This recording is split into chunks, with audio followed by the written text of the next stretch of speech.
With the new GLA, Mercedes completes the lineup of the refreshment of its compact cars. Different to the GLB, which is more practical, the GLA should be more the sporty SUV. How sporty it really is, how it drives, what engines you can buy, and what makes our Edition 1 so special, let's find out now.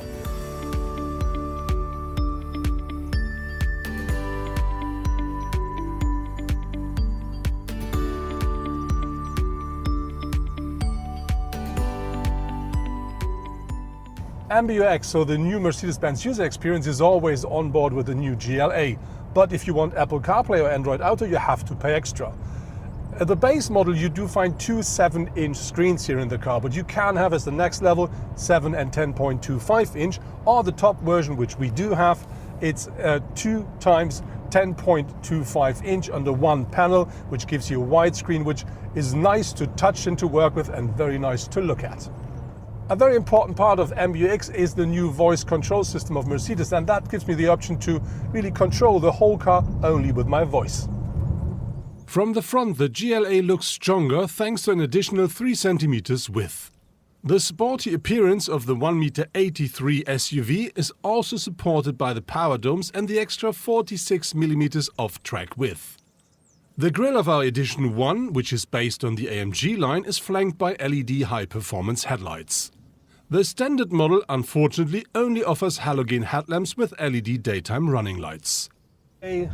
Inside of our GLA Edition 1, we do find very nice surfaces. So for instance, we do have leather, we do have soft touch, we do have things that look like carbon fiber, for instance, here at the doors, at the dashboard. We do find glossy black stuff, so everything really looks very, very nice. On top of this, to give it the extra kick, we do find this nice red stitching like here, like in the center console or on our steering wheel. And do not forget that we do drive the Edition 1, we find the Edition 1 signature on top of our dashboard as well. In contrast to its predecessor, the new 4.41 meter long GLA is now 14 mm shorter. However, its wheelbase has grown by 30 mm to 2.73 m. Together with an increase in height of around 10 cm, this not only creates a completely new look. There are around 2 cm more headroom for the driver and co-driver, and passengers in the rear can look forward to around 11 cm more space for their legs. The Edition 1 comes on black 20-inch aluminium wheels with red contrasts. The base model only gets 17 inches. To supply the typical SUV look, you will find plastic claddings on the wheel arches and sills. Mercedes says the GLA 250 should take 7.1 litre per 100 km driven in average. During my test drive I used a bit more, so I would say if you drive the car normal up to a bit more sporty, you should expect something about 10. At the rear, the wheels stand out particularly well in the broad shoulders. The split taillights, which use LED technology, are now significantly slimmer and underlining the width of the vehicle. And to complete the sporty look, there is a new diffuser as well. Something that reminds me of the new GLB are these new door handles inside of the GLA, because they look a bit like a tube out of metal, and this gives the car a bit of the robust SUV look here, the interior. There are 2 petrol and 3 diesel engines available for the new GLA. They deliver a power range between 116 up to 224 horsepower. On top there is the sporty version, the GLA 350 AMG, which delivers 306 horsepower, and there is a plug-in hybrid available as well, which is the GLA 250e that offers a system output of 280 horsepower. All of the cars come always with an automatic gearbox, and most of them are available with all-wheel drive as well. What I really do like is the combination out of the steering and the suspension, because the steering is so precise that cornering with that car really makes great fun. And on top of this, you get a suspension which is so stiff that it always feels a bit too good to be an SUV. And on the other hand, this is still providing loads and loads of comfort. But when you do drive the car quite slow on bad surfaces or bad roads, you may feel the bumps a bit more than you may expect it. But this is the price you pay if you want to have a quite sporty SUV. The Mercedes GLA 200 is the current entry-level model of its series. With a basic price of around 37,000 euros in Germany, the 163 horsepower compact SUV is not a bargain.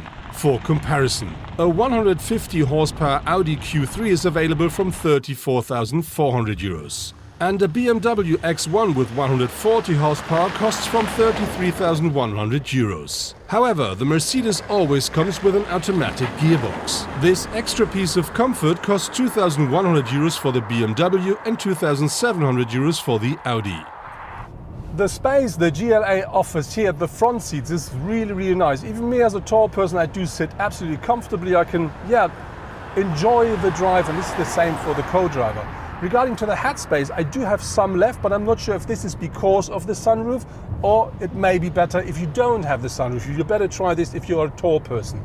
How much space there is behind me, we're going to find out that while having a short stop. But before we do that, let's talk about the seats, because the sports seats, which we do have in our car, are really nice because they offer loads and loads of comfort, and on top of this they offer so much support that you can really enjoy cornering quick with that GLA.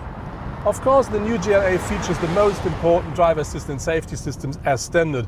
But on the other hand, of course, this is a Mercedes, so that means you can configure a lot more than that. And to give you an idea of what the car offers as standard and what is an optional extra, here you find both lists.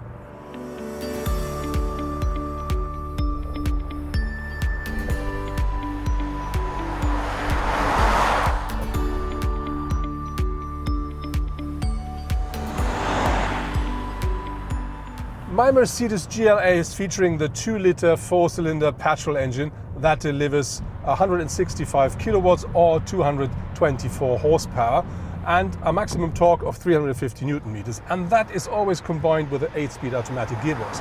And this works quite well, so the car always features more than enough power.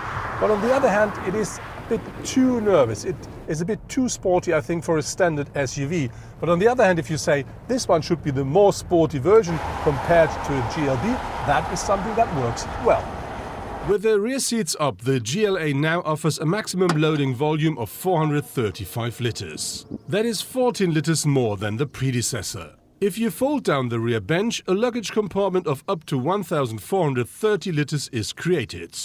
Nevertheless, the competitors are clearly winning this discipline.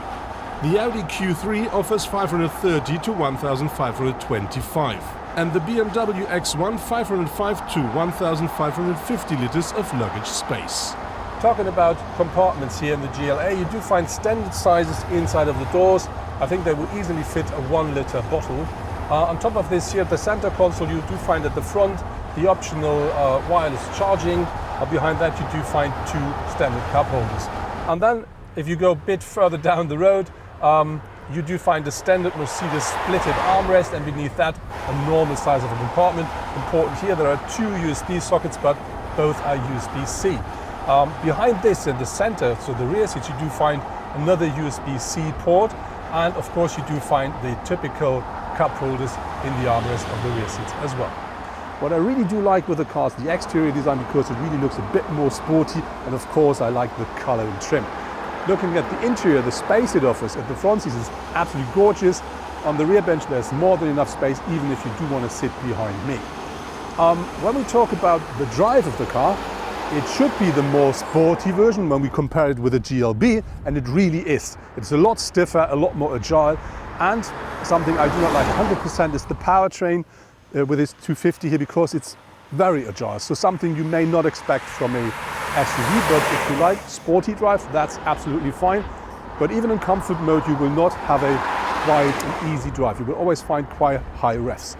When we talk about the optional list you do find with the car, it features everything you need when you order the base model, but you can have nearly everything when we talk about comfort, when we talk about driver assistance and safety system. And that brings you to a car which is still a compact car, but features nearly everything you may only find with a lot higher classes.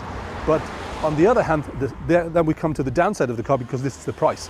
The base model of our car here costs you in Germany about 44,000 euros. And if you want to have the Edition 1 and all the extras we do have in our test car, that'll cost you more than 70,000 euros. And I think that's quite a lot of money for a compact car.